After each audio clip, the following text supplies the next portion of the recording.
안녕하세요. 당신의 건강한 생각을 돕는 근거 있는 사람들, 당근의 이혜정, 김예진입니다. 지난 26일 막힌 비상구로 인한 안전 불감증이 심각하다는 뉴스를 보셨나요? 비상구를 폐쇄하면 화재 시 매우 위험하다는 것은 우리 모두가 알고 있는 사실입니다. 그러나 아무리 과태료를 물고 불시 단속을 실시해도 여전히 비상구를 막는 등의 안전 무시 관행이 우리 사회 속에 만연한 상황이라고 합니다. 그런데 어쩌면 우리는 안전 불감증뿐만 아니라 통일 불감증인지도 모르겠습니다.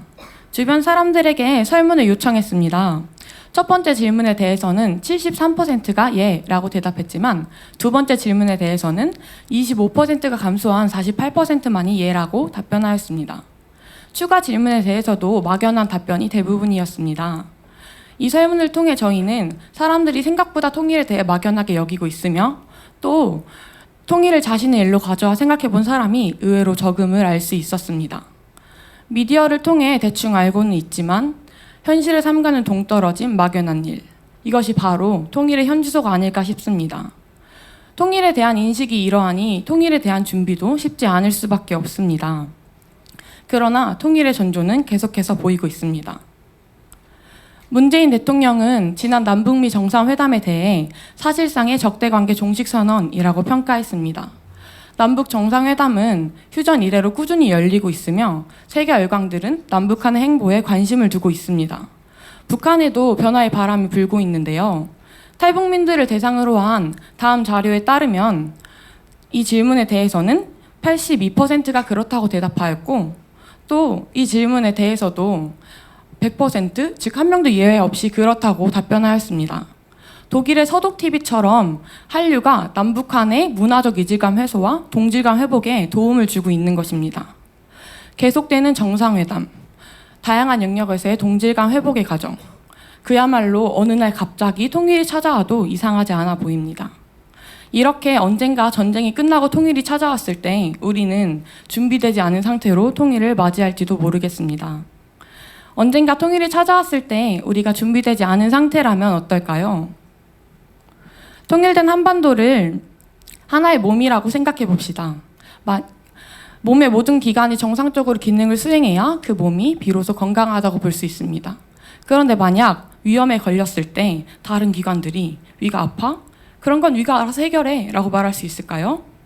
위가 아프다면 위뿐만 아니라 관련된 모든 조직과 기관에 영향을 미칠 것입니다. 따라서 위가 낫기 위해서는 몸의 모든 조직과 기관이 협력해야 하는 것입니다. 만약 우리가 준비되지 않은 채 통일을 맞이한다면 우리나라의 어디가 아픈지, 아픈 부분을 어떻게 힘을 합쳐 치료해야 할지 알 수 없을 뿐더러 아픈 부분이 우리나라의 모든 부분에 부정적 영향을 미치게 될 것입니다. 그렇다면 통일된 한반도, 건강한 공동체를 위한 준비는 어떻게 할 수 있을까요? 첫 번째로 인식 변화가 필요합니다. 이 자료를 보시면 알 수 있듯 통일에 대한 무관심이 점점 더 커지는 추세입니다. 또 남북 통일에 대한 관심도를 조사한 결과 56%의 사람들이 가끔 뉴스를 볼 때 관심이 간다고 답하기도 했습니다. 사실 2년 전에 저 또한 통일에 대해 관심이 없었습니다. 통일이 저와 깊은 연관이 있다고 생각해 본 적이 없었기 때문입니다. 이런 인식이 크게 바뀌게 된 계기는 2년 전 스코틀랜드에서 친구들과 대화를 하면서였습니다. 당시 이슈였던 북한의 핵미사일 도발 사건이 영국 BBC 뉴스에 보도되었고 그것을 본 저와 다른 한국인들은 북한 또 저러네? 하고 대수롭지 않아 했습니다. 그러나 오히려 영국인 친구들이 남한에 있는 너희 가족 괜찮아? 북한 괜찮은 거 맞아? 얼른 통일이 되어야 될 텐데 라고 말하는 것이 너무 대비가 되어 저는 큰 충격을 받았습니다. 비록 휴전 중인 상태일지라도 분명 우리나라의 일인데 제가 외국인보다도 관심이 없었다는 것을 깨달았기 때문입니다. 이후로 저는 친구들과 통일에 대해 이야기 나누면서 우연히 만난 세터민과 탈북 이야기를 나누면서 또 연구실에서 북한의 식생활에 대한 자료를 조사하면서 북한 NGO 단체에서 일하는 선배와 대화하면서 이러한 저의 생각이 사실 오해였다는 것을 깨닫게 되었습니다. 통일은 그 누구도 아닌 바로 이 땅, 한반도에 살아가고 있는 저의 일이었습니다. 그러나 아직도 2년 전에 저와 같은 오해를 하고 있는 분들이 계실지도 모르겠습니다. 통일에 대한 관심이 더욱 커지고 공론화되어 이러한 인식이 계속돼서 변화될 필요가 있습니다. 두 번째로는 협력이 필요합니다. 어떤 일이든 그 분야의 전문성이 필요한 것은 자명한 일입니다. 하지만 그것만으로는 부족합니다. 각 분야 내에서의 통합, 그리고 그것을 넘어 다른 분야와의 협력이 필요합니다. 통일에 대해서도 마찬가지입니다. 협력이 되지 않는다면 통일이 될지라도 건강한 통일은 아닐 것이고, 만약에 남과 북이 하나의 나라가 될지라도 건강한 공동체가 되기는 어려울 것입니다. 어쩌면 플레이 펌프와 같은 사례가 한반도에도 벌어질 수 있는 것입니다. 플레이 펌프는 아이들이 기구를 가지고 놀면 지하수를 끌어올려 물탱크를 채우는 기구인데요.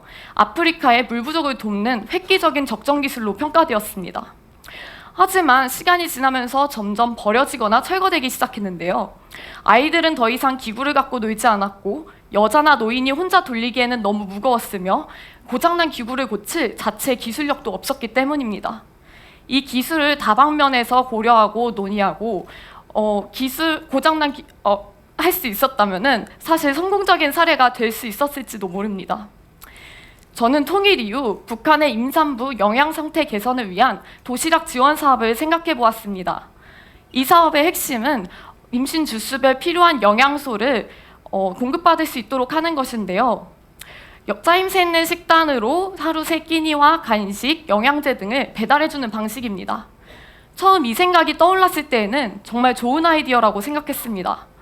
그러나 친구와 대화를 하면서 생각해보니 이것이 실현되기 위해서는 다양한 영역의 전문성도 필요하다는 사실을 깨닫게 되었습니다. 예를 들면 사업 투자금을 유치하고 경영해갈 경영자, 그리고 도시락 지원 사업의 장단점을 널리 알리고 홍보해줄 마케터, 그리고 도시락을 운송해줄 운송자도 필요합니다. 이 외에도 제가 미처 생각하지 못한 다양한 영역의 전문성과 많은 사람의 협력이 필요할 것입니다. 통일을 준비하기 위해서 꼭 우리가 정치인이 되거나 NGO 단체에 들어가거나 북한학을 전공해야 하는 것은 아닙니다. 언제라도 내가 필요한 순간에 전문성을 발휘할 수 있도록 주어진 분야에서 실력을 쌓아두는 것, 또한 각 분야에서 최선을 다하되 전문성을 쌓는 데에만 멈추지 않고 다양한 분야와 협력하는 것, 이렇게 우리는 언제 통일이 와도 당황하지 않고 건강한 공동체의 방향성을 가지고 나아갈 수 있도록 지금부터 준비해야 합니다. 끝까지 들어주셔서 감사합니다.